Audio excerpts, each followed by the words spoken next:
All right, today we're going to tackle a 95 Mazda Miata right here, and it has a rusted out gas tank. This one's full of rust, so I am going to show you how to replace the gas tank on these cars.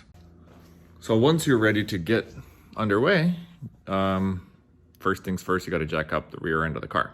The couple of things you need to note that you need to locate the gas tank. The gas tank is located essentially right up there, right under the subframe. The couple of things that are going to be in your way is going to be your muffler. So you're dropping your exhaust, dropping the subframe. You have a subframe brace right here. So a couple things I did. I pulled off the 1 and the 2 of the frames. And next, what I started disassembling the subframe. What I like to do is I like to pull off the shortest nut and the bolt, which is located right here. And I leave the longest nut, the nut that's on the longest bolt on. So that ultimately it's holding on by 2 bolts. And then the one last thing I did is I pulled off the 17s here. Loosen one. I got a second one here. And I got a third one right there. Simple. If you take your channel locks, and then what you do is you just press it, and that's it. The last thing I'm screwing around with is getting this off. I'm taking this bolt and loosening it so that this can pop out. This is pretty straightforward. I just usually use a set of channel locks. So one of the last things I'm gonna do is disconnect the brake line. You can see it's dripping. So what I grabbed is I grabbed the paper towel and some painter's tape. So what I'm gonna do is just back this out.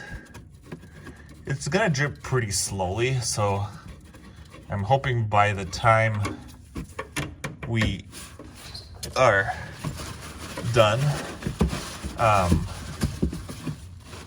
it didn't drip out too much. So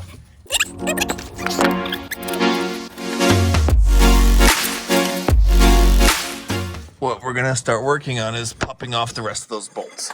So I need a pretty long extension to get my impact wrench to pull this one off. So I'm gonna pull this one out first. I'm gonna start backing that one out a little bit just to loosen the subframe a little bit and make sure I'm not hanging on anything. And I think that should be it.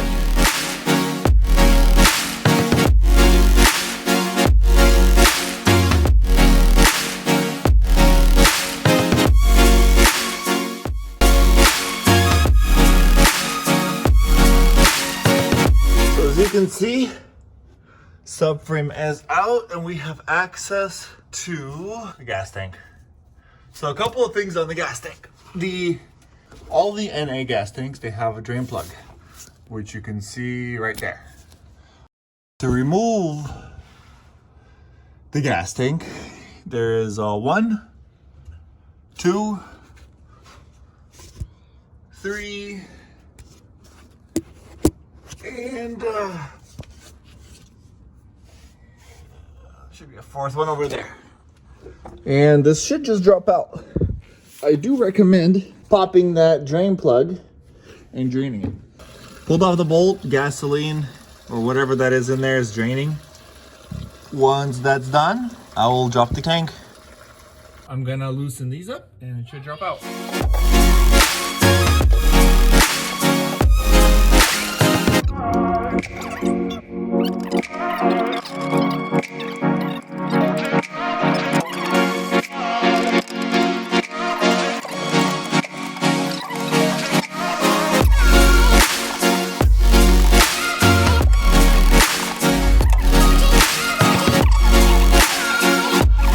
Once all the 4 bolts are done, the front end will drop, but the rear end is being held on by these clips. So all you gotta do is push it up and release it from those clips. like so, and it should drop out. Also something to note, since you've loosened it and you have a lot more clearance, this is a perfect time to pop this off. All right, here's proof that I got it off. So let's drop this tank.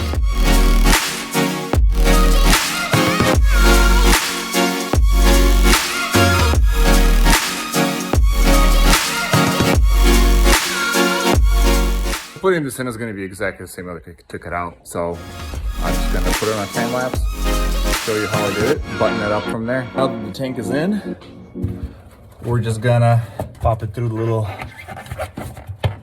gaskets like that. So we're gonna plug these hose in, plug your connector in. We're gonna grab this, and what we're actually gonna do is pull this one off, just because it's got a little bit of rust. This is the stuff we pulled off to make our install easier. First, we're gonna stick the vent like that. Then we're gonna grab this, twist this on. It's pretty good.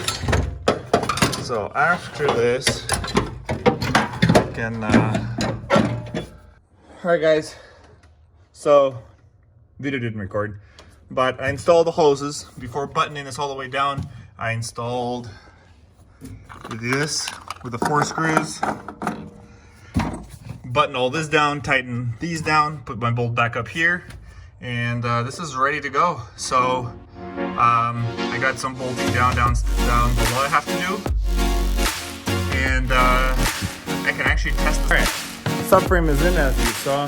Pretty straightforward. I used the 2 nuts to put it up first because it's a lot easier to see it, and you can hand tighten it by hand before torquing it down. One very important thing, torque everything, guys.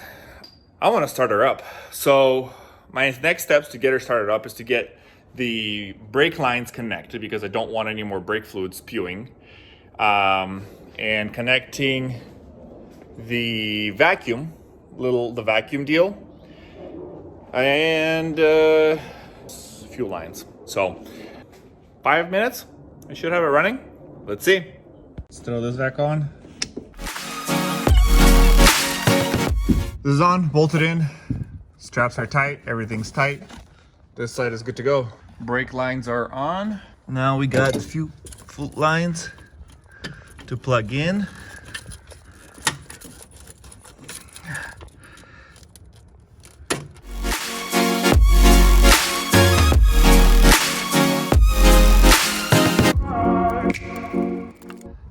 All right, this is all done. Fuel, I forgot fuel. All right, everything's bolted in. Now let's see if this $1,000 junkyard car will start. All right, so it's been a couple of days. Here's what happened. Jumped in the car, tried to start it, and I ended up not getting any, it turned over, but it wouldn't start. So after some troubleshooting, I ended up replacing injectors, spark plugs, and now it runs. So that seems to have solved the issue. So I did the test run. I got her to start. So now I'm gonna slap it all back together and get it ready for a detail next week. Putting the exhaust back up there, the support brace. So the brace is gonna go from here to here. We're gonna torque the suspension bolts, torque the subframe bolts, and install the parking brakes, because those are hanging out right there. And the car should be roadworthy.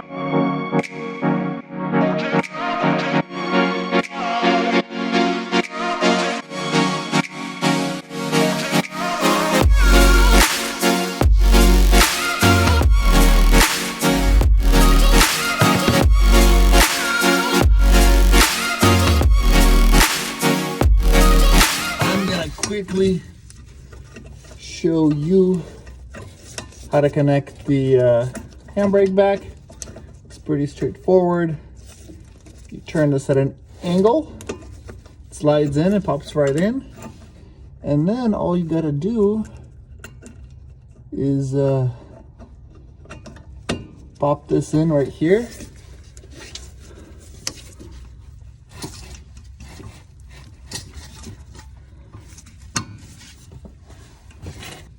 Each one of these nuts is a 14. So you want to go with your open end on one, open end on the other, and just literally tighten. The muffler is bolted up and it's all connected. So these are really easy, they just pop right in. Next couple of things I got, I'm gonna pop the differential bolts in. Finish bolting up the subframe.